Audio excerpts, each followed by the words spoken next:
Will be fine. How are you? Let's start class. आज 10 जून और आज बुधवार है, पर मैंने कल कहा था कि हिस्ट्री का जो पार्ट चल रहा है गौतम बुद्ध और महावीर स्वामी, इन दोनों को एक साथ पढ़ने पर समझने में आसानी होती है कि एक स्टोरी टाइप सिस्टम है। बहुत सारे यहाँ से सवाल हैं और वो पूछता ही है, तो इसको कॉन्टिन्यूसली ख़त्म कर लें तो अगले विषय में चलेंगे। बाय द वे, हम ये भी सोच रहे हैं, आप लोगों से राय मशविरा लेना चाहूँगा कि वीक में जो करंट अफेयर्स हर दिन चल रहा है 5 डेज, वो तो चलता रहे, पर जो हम हर दिन एक अलग विषय उठाते हैं, मोटे तौर पर क्यों ना 2 विषय को लेकर चला जाए। सपोज करिए कि हिस्ट्री और पॉलिटी का कॉम्बिनेशन रख लें, तो पहले हिस्ट्री और पॉलिटी को फिनिशिंग लाइन दे दें। तो ऐसे समझिए हिस्ट्री थोड़ा सा लंबा है सिलेबस, तो मंडे ट्यूसडे वेडनेसडे हिस्ट्री को रखा जाए और थर्सडे और Friday political science polity constitution को रखा जाए, क्योंकि दोनों की बहुत सारी चीज़ें मिलती भी है और दोनों की अंडरस्टैंडिंग साथ बनने में अच्छा भी होता है। तो 3 दिन हिस्ट्री और 2 दिन पॉलिटी रखी जाए, 5 डेज वीकली। ऐसे जब हम ये 2 विषय समाप्त कर लें तो अगला जो 2 विषय है 3 डेज ज्योग्राफी, क्योंकि ज्योग्राफी भी लेंदी है, और 2 डेज इकॉनमी रख लें, तो वो फिर उसके बाद चले। तो क्या होगा, एक सीक्वेंस में पढ़ने से सुविधा होगी, तो ये काम करेंगे, ठीक है ना।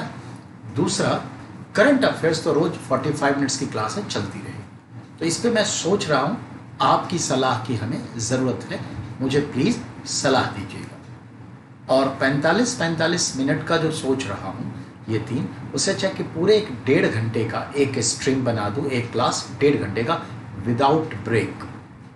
हाँ, वैसे 5 मिनट का बीच में जो है एक हॉल्ट लिया जा सकता है, जहाँ हम आपको स्क्रीन पर नहीं होंगे, पर एज इट इज़ वो कंटिन्यू रहेगा। 5 मिनट मैक्सिमम, 5 मिनट से ज़्यादा ना रखा जाए। तो क्या होगा, 1.5 घंटे का एक शेड्यूल हो जाएगा, तो एक पूरी स्टोरीज हर चीज़, क्योंकि अब तो स्टोरीज के आधार पर ही कहानी बढ़ेगी, तो डेवलपमेंट होगा, तो ब्रेक नहीं लगेगा। तो इस पर विचार कर रहा हूँ, आप अपने विचार हमें जरूर दें, ठीक है। तो ये रहेगा। चलिए शुरुआत करते हैं। ज़रा बोर्ड पे आपका क्लास का हेडिंग डाल दूँ।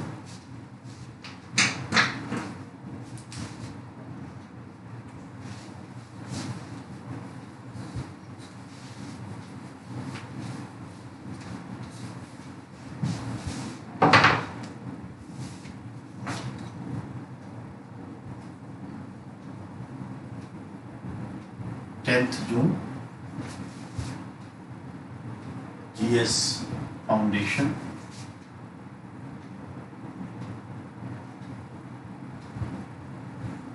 क्लास, सब्जेक्ट हिस्ट्री,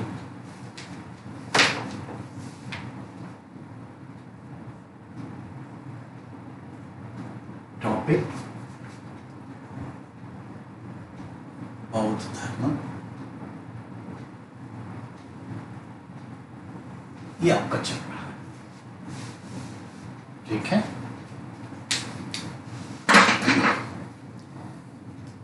भरोसा रखिएगा, आप सबको मैं पीडीएफ फाइल भेजूंगा, 2-3 दिन में सब समाप्त करके शुरुआत कर दूंगा पीडीएफ फाइल का। करंट अफेयर्स का भी मैं यही सोचा हूं आप सभी के लिए, कि जैसे मैं फेसबुक पे जो हमारे व्हाट्सएप ग्रुप में शामिल है उनको पीडीएफ फाइल, और फेसबुक पे ऐसे तस्वीर, जो हमारे टेलीग्राम से जुड़े, चैनल से जुड़े हमारे बच्चे हैं, उन सब को जहाँ तक मीडिया हमारे पास है, हर मीडिया पर मैं उनको भेजता हूँ। जो हर दिन मैं अखबार पढ़ता हूँ, सुबह सुबह आपके पास चला जाता है। आज जैसे 31 इंपॉर्टेंट न्यूज़ थे, तो 31 न्यूज़ को मैंने फ्लैश किया, अंडरलाइन भी करता हूँ, उसको पढ़ा करिए, बहुत इंपॉर्टेंट है। जिन्हें हमारा लिंक नहीं मालूम है वो हमें व्हाट्सअप कर दीजिए। देखिए पेज पर हमारा नंबर है, उस पेज पर जाइए, मुझे व्हाट्सअप कर दीजिए अपनी समस्याएं भी, और हमारे सारे सोशल मीडिया से जो जुड़ना चाहते हैं तो सारे सोशल मीडिया का मैं लिंक भी भेज दूंगा, और वहाँ जाइए। तो जब आप पेपर पढ़ेंगे हमारे अंदाज में तो एक, फिर जब मैं आपको पीडीएफ फाइल दूंगा जो मैं अपनी डायरी में करंट अफेयर्स लिखता हूँ, दो, और तीसरा जो मैं ये एनालाइज करता हूँ करंट अफेयर्स वीडियो, वो तीन। जब एक ही चीज़ को 3 लेवल पर आप पढ़ेंगे तो यकीन मानिए कि आपको करंट अफेयर्स ऐसे ही याद हो जाएगा। तो ये चीज़ें, और मेरे जितने सोशल मीडियाज़ हैं सब आप संपर्क में आइए, और मेरे जितने भी स्टूडेंट्स हैं जो ऑनलाइन क्लास ले रहे हैं उन सब से गुजारिश है कि आप सभी हमसे वार्तालाप व्हाट्सएप पर करते रहिए, जब जैसी ज़रूरत लगे पूछताछ करते रहिए, ठीक है। कहीं भी दिक्कत हो बिल्कुल टच में रहिए। और आपसे गुजारिश भी है कि हमारा जो यूट्यूब चैनल है जो आप ही के लिए है, उस पर जाइए, सब्सक्राइब करिए और उसे मैक्सिमम लोगों तक पहुंचाइए, लोगों का फ़ायदा हो, ठीक है। चलिए बात करते हैं। गौतम बुद्ध यानी बौद्ध धर्म दोनों एक दूसरे के पर्याय हैं। जैसे कहते हैं ना, Sunil Gavaskar is cricket, cricket is Sunil Gavaskar, Tendulkar is India, India is Tendulkar in cricket. तो ये चीज़ें हैं, तो याद रखना है। हम जहाँ थे वहाँ बात करें।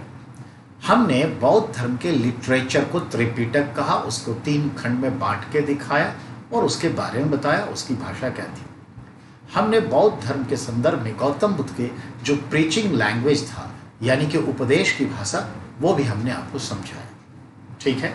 अब हम बात कर रहे थे कि बौद्ध धर्म की जो फिलॉसफी थी उसमें हमने बताया जो उनके बिलीफ सिस्टम क्या थे। जैसे कहा ना, अहिंसा, अनिश्वरवादी, अनात्मवादी, अभाग्यवादी, कर्मवादी, और एक क्या कहा था कि पुनर्जन्म में विश्वास। तो कर्म से पुनर्जन्म होता है, और बताया था 3 पीढ़ी का संदर्भ, तो ये भी समझ गए। अब मैंने कहा था उनके जो बिलीफ सिस्टम में 4 आर्य सत्य, अष्टांगिक मार्ग, 10 सेल, त्रिरत्न, ये सब उनसे है। और जो सबसे बड़ा ज्ञान है उनका मध्यम प्रतिपदा, गोल्डन पाथ, मिडिल पाथ यानी मध्यम मार्ग। तो ये सब बौद्ध धर्म से जुड़े हैं, दैट इज इंपॉर्टेंट। ये भी बताया था कि बौद्ध धर्म के संदर्भ में कुछ शब्द हैं जिसका एक निश्चित अर्थ है। जैसे बताया था ना, ग्रह त्याग को क्या कहते हैं, महाभिनिष्क्रमण, ज्ञान प्राप्ति को निर्वाण, इंग्लिश में वही निर्वाणा लिख दिया जाता है। फिर मैंने कहा उन्होंने जो प्रथम उपदेश दिए तो उसे क्या कहते हैं, धर्म चक्र प्रवर्तन। चौथा मैंने कहा जब उनकी मृत्यु हो गई तो उसे क्या कहते हैं, महापरिनिर्वाण। तो ये सब शब्द इंपॉर्टेंट हैं। फिर मैंने कहा उनके जीवन से जुड़े प्रतीक चिन्ह होते हैं, जन्म के लिए, ज्ञान प्राप्ति के लिए, ग्रह त्याग के लिए, वो मृत्यु को प्राप्त हुए, इस संसार में अवतरित हुए, कार्नेशन अवतार लिए, सबका सिंबल है। ये मैंने आपसे कहा नहीं। अब जो मैं कह रहा हूं उसको गौर फरमाइएगा। अब मैं कह रहा हूं कि उनका जो धर्म था उसके संदर्भ में गौतम बुद्ध, ध्यान देंगे, का जो धर्म था जो चलाए, तो उसमें आम्रपाली भी एक शिष्या बनी। उससे पहले उनकी माँ प्रजापति गौतमी भी उनकी शिष्या बनी। तो ये चीज़ें, पहली शिष्या प्रजापति गौतमी है, फिर आम्रपाली है, ये ध्यान में रखना है। और मैंने कहा उनके शिष्य कौन कौन से थे, उनके समकालीन राजा या उनके काउंटर पार्ट महावीर स्वामी, उनके बारे में विषय किया। मैंने कहा एक बार गौतम बुद्ध बीमार पड़ गए थे तो मगध का राजा बिंबिसार ने अपने निजी चिकित्सक जीवक को उनके इलाज के लिए भेजा, और जीवक उनका इलाज करके उनको स्वस्थ कर दिया। लगभग 6 महीने इलाज चला। अर्थात ये बार बार पूछता है कि गौतम बुद्ध का इलाज किसने किया था, जीवक ने। जीवक कौन था, चिकित्सक था। किसके समय का था, बुद्ध और बिंबिसार के समय। और कैसा था, कौन था, वो भी बताए थे कि आम्रपाली और बिंबिसार से उत्पन्न ये पुत्र था। समझ में आ गई बात, ध्यान देंगे। अब इससे बात को आगे करें। अब हम देखते हैं बौद्ध धर्म के संदर्भ में। बौद्ध धर्म इनके मरने के बाद विचारधाराओं के आधार पर 2 भागों में मुख्य रूप से बट गया था। ध्यान देंगे, एक को कहते थे स्थाविर, बात समझाइए, एक को क्या कहते थे, स्थाविर।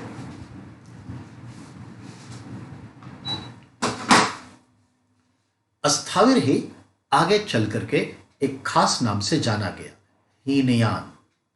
हीनयान जो थे वो बौद्ध धर्म के मूल शाखा होंगे, ओरिजिनल रूट वो गौतम बुद्ध को एक महान आत्मा मानते हैं, महान व्यक्तित्व मानते हैं, पर उसे ईश्वर का रूप नहीं देते। तो ये हुए हीनयान। ठीक है, हीनयान पहले क्या कहलाते? स्थावर।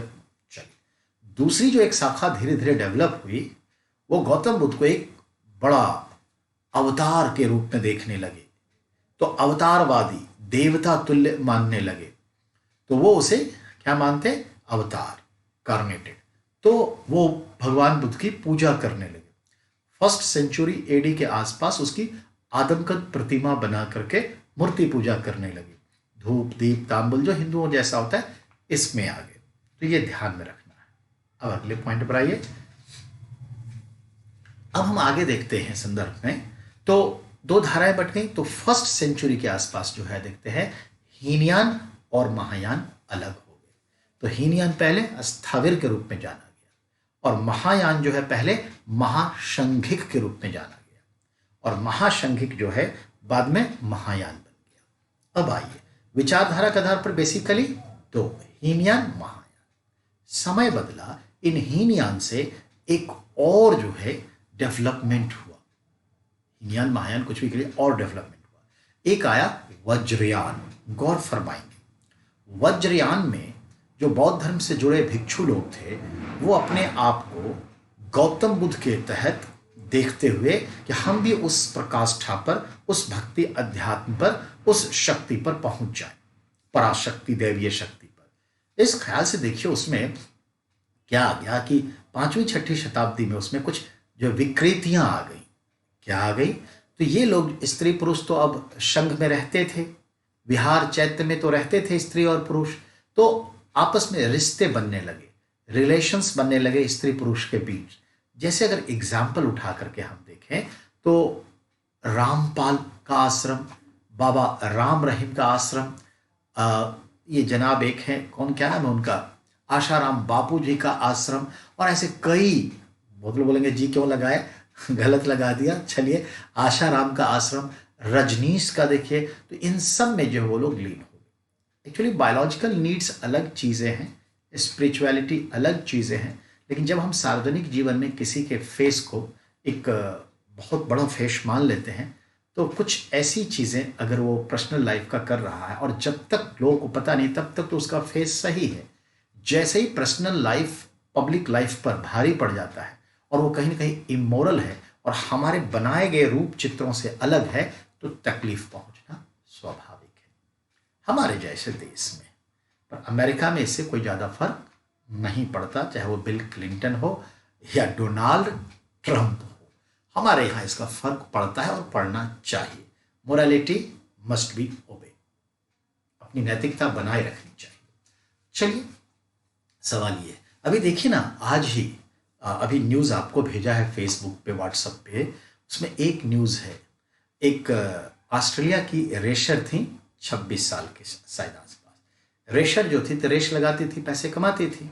27-28 रेस में, फार्मूला रेस 1 के टाइम में, कार रेस में भाग ले चुकी थी, लेकिन लॉकडाउन में उसका कोई रेस नहीं चल रहा है। बहुत तकलीफ में आ गई, कहने का मतलब हम लोग से तो कुछ अभी भी रिच ही होगी, बहुत तकलीफ में आ गई। और उसने फिर एडल्ट मूवी में काम करना शुरू कर दिया और बड़ी खुशी से जो है न्यूज़पेपर में लिखते हैं कि मैं अब हर सप्ताह 5 से 10 लाख रुपए कमा लेती हूँ, और माता पिता का भी स्वीकार है। तो देखिए, लॉकडाउन किससे क्या करवा देगा या हमारी नैतिकता का कैसे चरित्र बदलता रहेगा वो समय तय कर लेगा, ठीक है ना। तो वही मैं कह रहा हूँ कि नैतिक बने रहना बहुत बड़ी मानवता है। चलिए बात आगे करें। तो वज्रयान जो थे वो अपने संगठन में स्त्री और पुरुष आपस में रति क्रीड़ा में लगे रहते थे, और रति क्रीड़ा के माध्यम से वो चाहते थे, जो एक टाइम होता है सेक्सुअल रिलेशन के बीच, उसको ऑर्गेनाइज्म कहते हैं, यानी इसको हिंदी में चरम आनंद कहा जाता है। वो अलग विषय है, पर हमें सब्जेक्ट को समझाने के लिए, तो जो चरम आनंद का विषय तो ऑर्गेनिज्म होता है, स्त्री पुरुष दोनों को होता है, खास करके स्त्रियों के लिए। कहते तो उस क्षण में जो हम सोचते हैं वही हमारे दिलो दिमाग में, तन मन में बैठ जाता है, और वही जो क्षण है उसको अगर हमने एडमिट कर लिया तो हमें पराशक्ति आ जाएगी, दैवीय शक्ति आ जाएगी। ये करते थे। तो उसके लिए काम करते थे। जैसे बाबा राम रहीम पाप से मुक्ति देते थे, पिता बन करके जाने दीजिए। तो कहने का ये तात्पर्य है बेटा। तो इससे क्या हुआ, गलत संबंध बनते चले गए, हमारे और आपकी नजर में वो गिर गए, हम लोग उनसे दूरी बना लिए और उन्होंने तंत्र मंत्र को अपना लिया। ओम मणि पद्महे, ये उनका सबसे बड़ा मंत्र है, ओम मणि पद्महे, ये तंत्र बना लिया। और उनके जो देवी देवता थे वो हिनयान से जो निकल के आए वज्रयान, उनके देवी देवता जो थे वो डाकनी, पिशाचनी, योगनी, तारा, जो मां तारा है, डाकनी है, पिशाचनी है, योगनी है, ये सब उसके देवी थे, उसकी पूजा करते थे। और वज्र यानी हीरे का वो खासकर पूजा करते थे। तो ये सब चीजें उनमें आ गई, हमसे दूर हो गए क्योंकि वो अनैतिक हो गए। और यही सबसे बड़ा केंद्र नालंदा बन गया था, विक्रमशिला बन गया था समय के साथ। और यहीं पर जब देखते हैं बख्तियार खलजी नालंदा, विक्रमशिला, उदंतपुरी पर हमला किया बिहार में, तो हम और आप साथ नहीं दिए क्योंकि अच्छा आज क्या रहा, बाबा राम रहीम को आप और हम साथ दिए नहीं ना, ठीक हुआ, वही उस वक्त। तो चलिए वज्रयान देख लिया। वज्रयान में 5 चीजों को एक्सेप्ट कर लिए वज्रयान वालों ने। इसको कहते हैं 5 मक्कार। मक्कार का मतलब है मांस खाने लगे, मछली खाने लगे, मद्यपान शराब पीने लगे, मुद्रा, मुद्रा मतलब पैसा, करेंसी, अब जो है गिफ्ट में लोगों से, व्यापारियों से करेंसी लेने लगे। आज हमारे भिखारी भी क्या कहते हैं, पैसा दे दो, आटा चावल मत दो, बात समझ में आई, करेंसी लेने लगे। और क्या, मैथुन, मैथुन मतलब होता है सेक्सुअल रिलेशन बनाना, कपुलेट करना, तो मैथुन इसको कहते हैं शुद्ध हिंदी की भाषा में। और संस्कृत में रति क्रीड़ा भी कहते हैं। तो ये उनके जीवन में अनिवार्य हो गया। और उसमें क्या, लड़की जितनी कम उम्र की हो, in the sense of that कि यौवन में हो, तो और ज्यादा सही होता है। तो ऐसे ये लोग आ गए। तो ये वज्रयान थे जो बौद्ध धर्म के चेहरे को फेडअप कर दिए। चलिए, इनसे कुछ लोग तंग हो गए और फिर उनमें से एक शाखा निकली, सहजयान, वो और लिबरल हुए, तो सहजयान। इन्हीं बौद्ध धर्म से एक शाखा निकली जो चली गई कहां, कश्मीर की तरफ, और उसे कहा स्वतांत्रिक, स्वतांत्रिक, ठीक है। और वो उधर फैल गया कश्मीर की तरफ, अफगानिस्तान की तरफ। इन्हीं बौद्ध धर्म से एक शाखा निकली मध्यमिका, जिसको शून्यवाद कहते हैं। और इसी से हुए एक बड़े बौद्ध आचार्य जिनको आप क्या कहते हैं, नागार्जुना, नागार्जुना। इन्हें हम आइंस्टीन ऑफ इंडिया कहते हैं, भारत का आइंस्टीन नागार्जुन को कहते हैं। तो माध्यमिका यानी शून्यवाद, स्वतांत्रिक, हीनयान, महायान, सहजयान, वज्रयान, योगाचार, ये भी एक निकला। इस तरह से कुल जो है 18 संप्रदाय बन गए। तो बौद्ध धर्म के कुल कितने संप्रदाय बने, 18 संप्रदाय। आपसे पूछता है सवाल, बौद्ध धर्म के मुख्य 2 संप्रदाय कौन से हुए, हीनयान, बौद्ध धर्म अंततः कितने संप्रदायों में बट गया, 18 में बट गया। तो चलिए ये बात हो गई। कब कैसे बटा हम बताएं, लेकिन अब आइए, जब गौतम बुद्ध डेथ बेड पर थे कुशीनगर में, तो उनके जो प्रिय शिष्य आनंद थे, उनसे कहा कि हे तथागत, ठीक है, अब आपके पास हमारा गुरु कौन होगा, मार्गदर्शक कौन होगा। तो गौतम बुद्ध ने अपने अंतिम शब्द जो कहे वो ये था, ठीक है, आत्म दीपो भव, अपना प्रकाश स्वयं बनो, आत्म दीपो भव यानी लाइक ए स्टार, यानी स्वयं अपना प्रकाश बनो, यानी ज्ञान तुम्हारे अंदर है। खुद गौतम बुद्ध कैसे बने, आत्मदीपो भव, खुद से ना। आज हम और आप, अगर आप अपने परिवार का पालन पोषण कर लें, नैतिक आचरण में रहते हुए, अपने मानवता के गुणों को बढ़ाते हुए, समाज के हित में और अपने हित में कार्य करें, तो ये क्या है, राष्ट्रवाद है, ये देश की सेवा है। मानिए ना मानिए, ये देश की सेवा है। आज देखिए, मैं भी यही काम कर रहा हूँ, हमारे सिपाही भी यही कर रहे हैं, हमारे वो मजदूर भी वही काम कर रहे हैं, जो सड़क बना रहे हैं, जो हमारे घर से कूड़ा उठा के लेके जा रहे हैं। 100 रुपया देने भर से तो बात नहीं हो जाती ना। सवाल है कि वो सब जुड़े हुए हैं जो मनुष्य के बेहतर जीवन के लिए काम कर रहे हैं, आपस में सामंजस्य स्थापित कर रहे हैं। वो सब देश सेवा कर रहा है। ठीक है, तो कहने का ये मतलब है। चलिए बात को आगे बढ़ाएं। तो उन्होंने कहा आत्मदीपो भव, that is the last word of Gautam Buddha on death bed. ठीक है, एड्रेसिंग टू द आनंद। आत्मदीपो भव, अपना प्रकाश। और उन्होंने ये भी कहा कि दुनिया के तमाम चीजें नष्ट होने वाला है, everything will be demise one day. प्रयत्न के साथ चेष्टा करो। You have to do work with full efforts in spite of the all things will be vanished in the course of time. बढ़िया जी, गौतम बुद्ध भी चले गए, हम और आप भी समय के साथ चले जाएंगे। तो ये है, तो हर चीज को जाना है लेकिन प्रयत्न करते रहना है। ये था उनका मैसेज।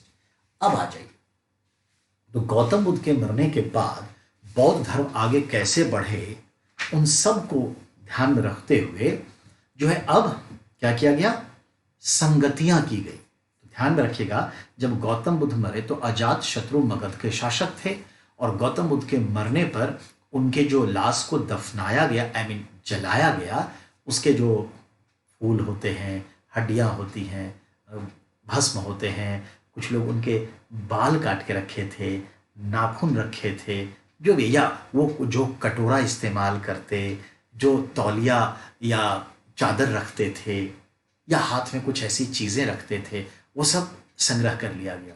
मेरे भी पिताजी गुजरे तो उनके जो चादर थे, उनके जूते थे, उनके कुछ टी शर्ट थे, उनके कुछ ऐसे कपड़े भी थे जो ओढ़ते थे, उनकी डायरी थी, सब यादों के लिए सभी हम भाई बहनों ने रख लिए। एक स्वाभाविक प्रक्रिया होती है।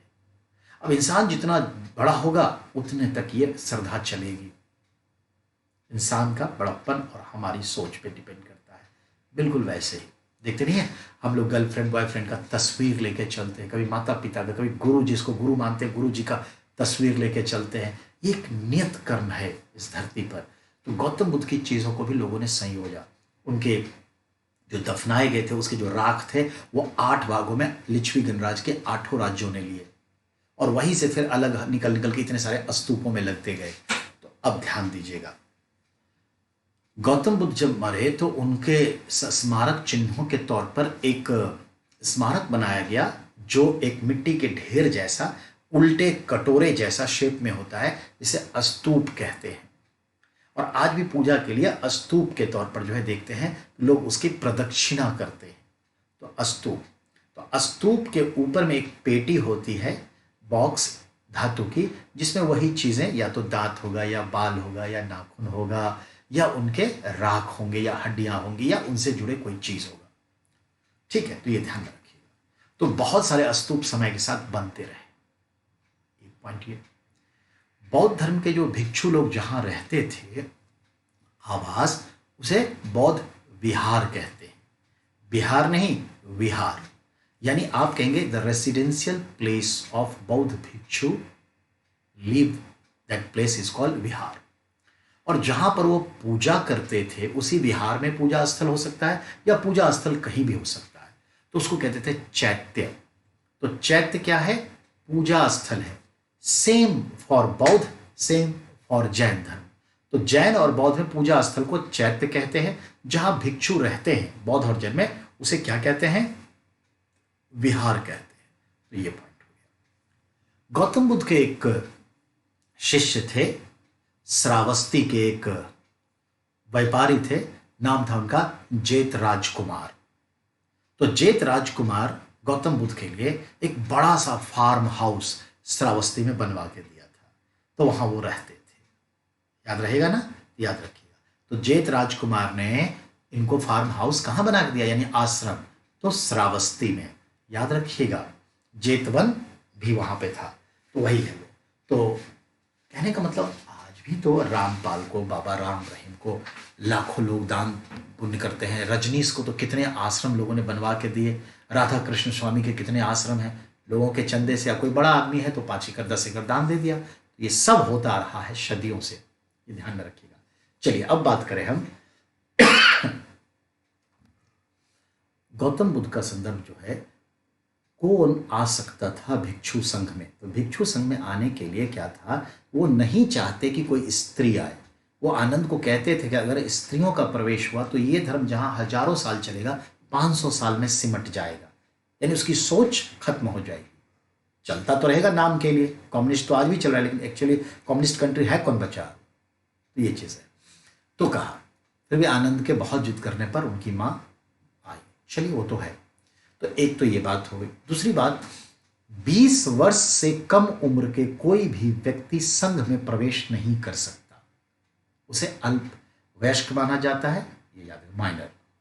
प्लस दास हो, कोई गुलाम हो, वो अपने मालिक के परमिशन पर ही, कोई कर्जदार हो, कर्ज चुकाने के बाद ही, या जिसका कर्ज लिया है वो अगर आज्ञा दे दे तो वो, कोई स्त्री है तो पति से परमिशन ले या पिता से परमिशन ले, या पति पिता नहीं है तो बेटे से परमिशन ले, नहीं है तो भाई से परमिशन लेकर, उन्हें मर्द से परमिशन लेकर के संघ में आ सकती है।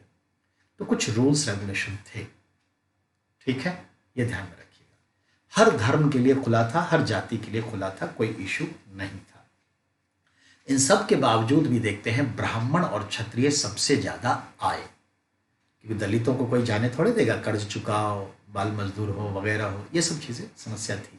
खैर चलिए, अब कुल मिला के समय समय पर बौद्ध धर्म से जुड़े 4 कॉन्फ्रेंस, अब 5 की गिनती करवा देता हूं, 5 कॉन्फ्रेंस हुए। पुरानी किताबों में 4 ही दिखाएगा, लेकिन अब मानिए 5 कॉन्फ्रेंस हुए, जो कब, कहां, किसके स्पॉन्सरशिप में हुआ, कौन चेयरमैन था उस टाइम में, कौन राजा था, किस प्लेस पे हुआ, किस वर्ष हुआ, ऐसे ही सवाल आएगा।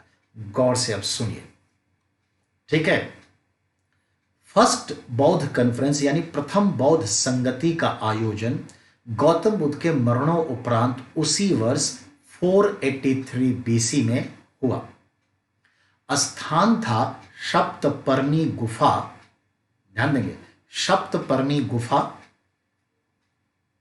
Girivraja Rajgriha, capital of Magadh. Sponsor king was Ajat-Shatru and chairman of this conference was Mahakachayan.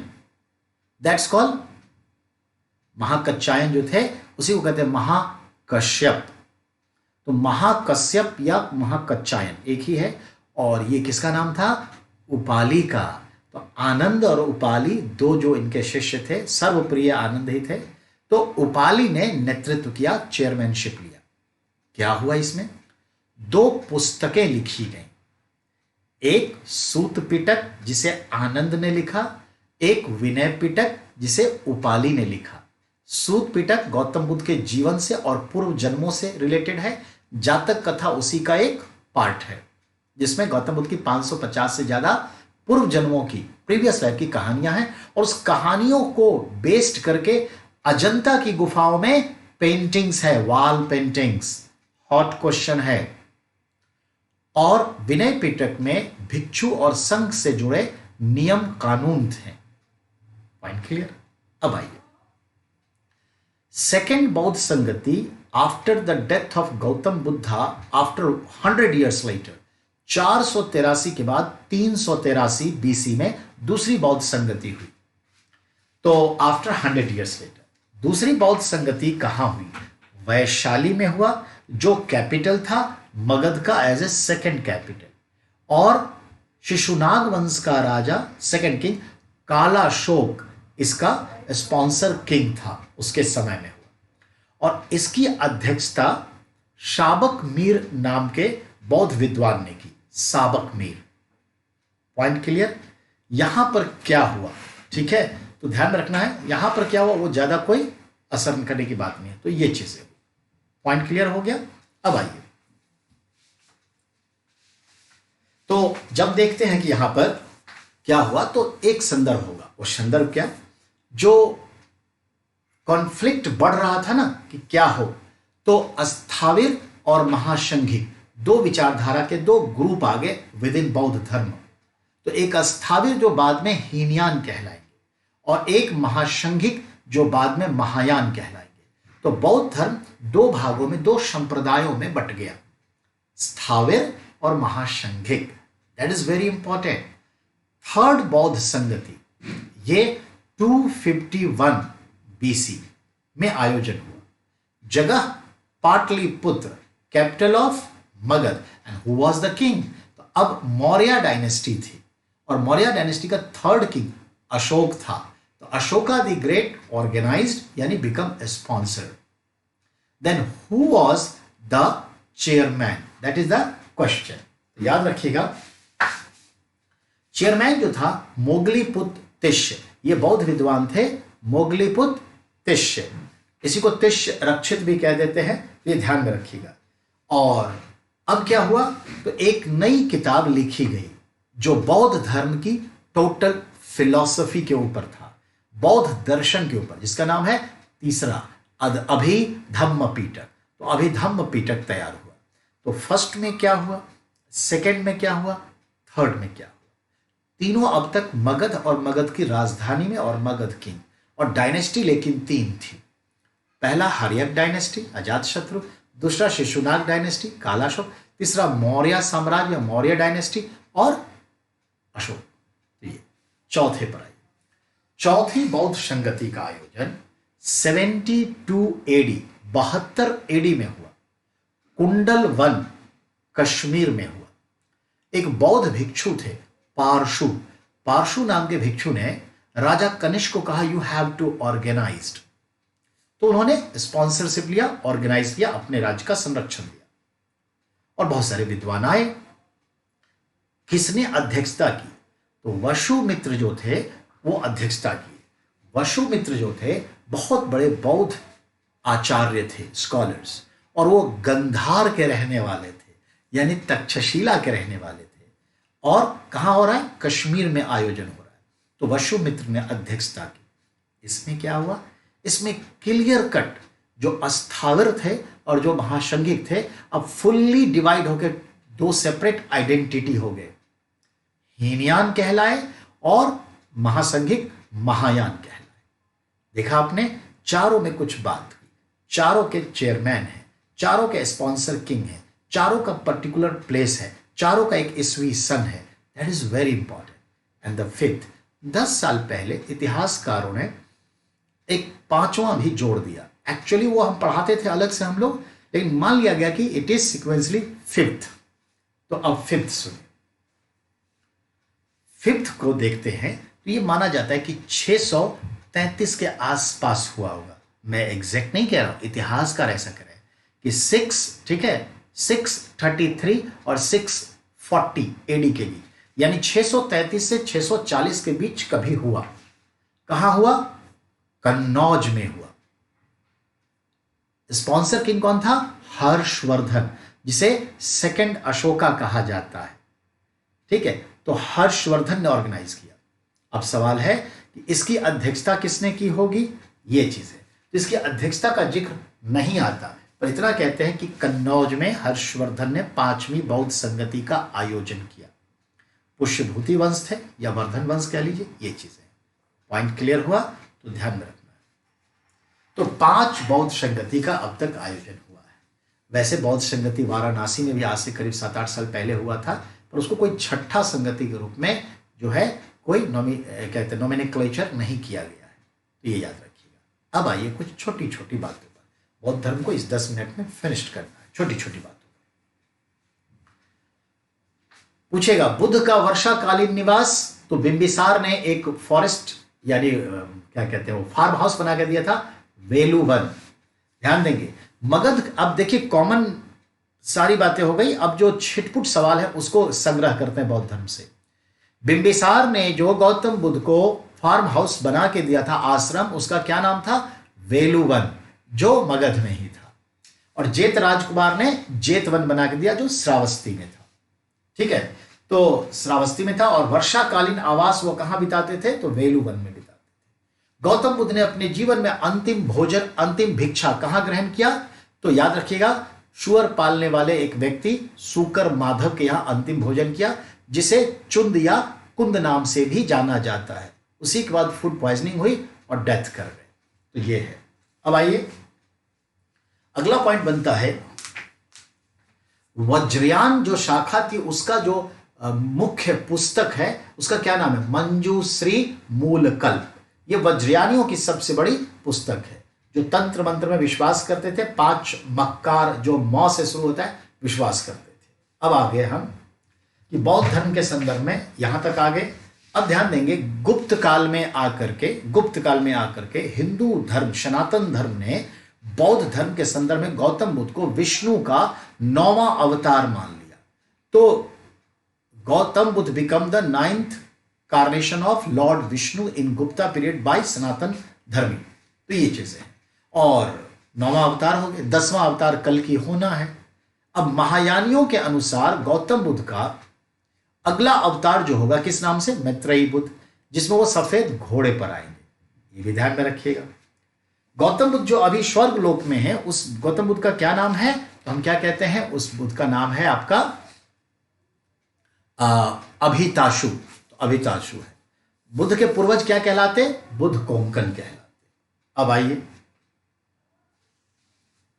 अब हमारे पास जो है और छोटे मोटे 1-2 क्वेश्चन पर उस पर ध्यान देते हैं। जैसे मैंने कहा, संघ में जब कोई प्रवेश पाता था, बौद्ध संघ में प्रवेश, तो एंट्री के लिए जो रिचुअल्स होते हैं उसे क्या कहते हैं? उपसंपदा। उपसंपदा यानी निकट आना, संघ में आना, उपसंपदा होता। अब ध्यान में रखेंगे, बौद्ध संघ में कोई भी बात को मानने के लिए लोग अपना प्रस्ताव देते थे। तो प्रस्ताव को अनुसावन कहते थे। प्रपोजल, बिल जैसे कहते हैं, प्रपोजल, अनुसावन। और प्रस्ताव 3 स्तर पर पास किए जाते थे, तब जाकर के वो लागू होते थे। काफी डेमोक्रेटिक तरीका था। दूसरी चीजें, हीनयान महायान आप समझ गए। गौतम बुद्ध ने कहा कि बिना कारण कोई भी चीज का जन्म नहीं है, एग्जिस्टेंस नहीं है। सुनील सर भी है तो उसका भी एक कारण है। अगर ये वायरस भी आया है तो उसका भी एक कारण है। कोविड के होने का, सार्स के होने का, मार्स के होने का, H1N1 के होने का, चिकनगुनिया के होने का, जीका के होने का, स्पेनिश फ्लू के होने का एक कारण होता है। जो भी इस संसार में है उसका कारण है, ऐसा वो कहते हैं। इसको उन्होंने कहा प्रतीत्य उत्पद समुत्पदा, यानी वो कह रहे हैं प्रतीत्य समुत्पाद, यानी बिना कारण कुछ उत्पन्न नहीं होता और कारण समाप्त होने के बाद उसका अस्तित्व भी नहीं रहता। कोरोना का भी कोई कारण होगा और कारण खत्म हो जाएगा तो उसका अस्तित्व भी खत्म हो जाएगा। हमारे और आपके जीवन में कभी कभी दुख आते हैं, बार बार दुख आते हैं, और ये डिपेंड करता है कि आप इसे दुख के रूप में लेते हैं या संघर्ष के रूप में लेते हैं, या आप पर, हम पर डिपेंड करता है। तो दुख होता है तो क्या होता है? मजबूत करके जाता है, एंटीबॉडी तैयार करके जाता है भविष्य के लिए। बच्चों को हम दुख देते हैं, इंजेक्शन लगाते हैं, BCG का, रोटा वायरस का, क्या क्या नहीं, इन्फ्लुएंजा का, पूरे 5 साल में 15-20 टीके लगा देते हैं। बच्चे को हर बार सुई लगने पर तकलीफ होती है। क्यों? ये भविष्य के संघर्ष के लिए तैयार करते हैं कि भविष्य तुम्हारा सुरक्षित रहेगा। तो ऐसे इंसानी भविष्य के संदर्भ में आप समझ लीजिए। तो आप इसे दुख मनाइए या सुख मनाइए, ये तय है। तो सवाल है, कोई भी चीज सुख है या दुख, ये उसके आउटपुट पे, रिजल्ट पे डिपेंड करता है। कड़वी दवा निगल लेते हैं, करेले का जूस पी लेते हैं, काढ़ा पी रहे हैं, और उसका सुख होता है मेरे को कोरोना नहीं हुआ। नहीं, यही चीज है। चलिए अब आगे बात करें। अब होता है हमारा कि हम देखें तो इनके कई सारे अनुयायी थे गौतम बुद्ध के। उदयन था, उदयन आप भी जानते हैं वत्स राजा था। अजात शत्रु भी था। बिंबिसार तो अपनी 10 रानियों के साथ, और चंड प्रद्योत भी अपनी कई रानियों के साथ जो है, जो जैन का राजा था, अवंती का, इनका शिष्य बना। शिष्य बनना अलग चीज है, ठीक है, और भिक्षु बन जाना, शिष्य के बाद वो भिक्षु जीवन में यानी बौद्ध धर्म के संघ में प्रवेश कर गए। तो एक गृहस्थ होता था जो आप बौद्ध धर्म की चीजों को अपनाते हुए गृहस्थ जीवन में रह सकते हैं, और एक होता था भिक्षु का जीवन। तो ये चीज है, ठीक है, तो याद रखिएगा। अब कायत्सर्ग मुद्रा का मतलब क्या हो गया? जब काया उत्सर्ग कर रहे हैं, डेथ कर रहे हैं, तो लेटे हुए हैं, उसको कहते हैं। तो याद रखना है, वेदों में जो विश्वास न करे नास्तिक है। नास्तिक का मतलब ये नहीं कि ईश्वर में जो विश्वास नहीं, उसके लिए अनिश्वरवादी है, एथिस्ट है। तो देखा आपने ये धर्म कैसा है। तो कुल मिलाकर के आपने देखा, उनकी जो पत्नी यशोधरा थी गौतम बुद्ध की पत्नी यशोधरा, उन्हें 3 अन्य नाम से भी जाना जाता है। यही सवाल यूपीएससी पूछता है। वो 3 अन्य नाम कौन है? बिंबा, गोपा और भद्रकक्षा। तो याद है, Bhadrakaksha, Bimba, Gopa, all 3 names of Yashodhara. ये ध्यान में रखना है। Point clear? तो याद रखेंगे। तो कुल मिलाकर के हमने आज आपको गौतम बुद्ध की पूरी कहानी पूरी कर दी। ठीक है, तो गौतम बुद्ध की ये पूरी कहानी आपने सुन लिया। सवाल इसी पर आएंगे, पीडीएफ फाइल हम भेजेंगे, तो 4 दिन इंतजार करिए, मैं सिस्टमेटिक हो जाऊं। ठीक है, आपका कोई सवाल हो पूछते रहिएगा। अब जो नेक्स्ट हम लोग पढ़ने जा रहे हैं वो हम लोग पढ़ेंगे क्या? जैन धर्म। तो अब बौद्ध धर्म के संदर्भ में कुछ बातों को सुनिए। बौद्ध धर्म में स्तूप जो है, इसका संदर्भ है उनकी मृत्यु का स्मारक चिन्ह है। समय के साथ अनेक राजा हुए, जैसे कनिष्क हुआ, ठीक है, जैसे हर्षवर्धन हुआ, जैसे अशोक हुए, तो ये सब बौद्ध धर्म के लिए काफी काम किए। उदाहरण स्वरूप हम देखें, मौर्य साम्राज्य का जो संस्थापक है चंद्रगुप्त मौर्य, वो हिंदू धर्म था सनातन, लेकिन अपने जीवन के अंतिम घड़ी में दिगंबर जैन धर्म को अपना लिया और पद का, राज्य का त्याग करके चला गया चंद्रगिरी पर्वत, मैसूर, वहीं पर संथारा यानी इच्छा मृत्यु ले लिया। उसका बेटा बिंदुसार आजीवक संप्रदाय को अपनाया।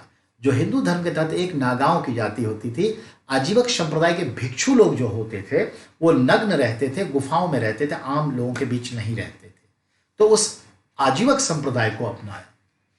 उनका बेटा जो अशोक हुआ, वो बौद्ध धर्म की महायान शाखा को अपनाया।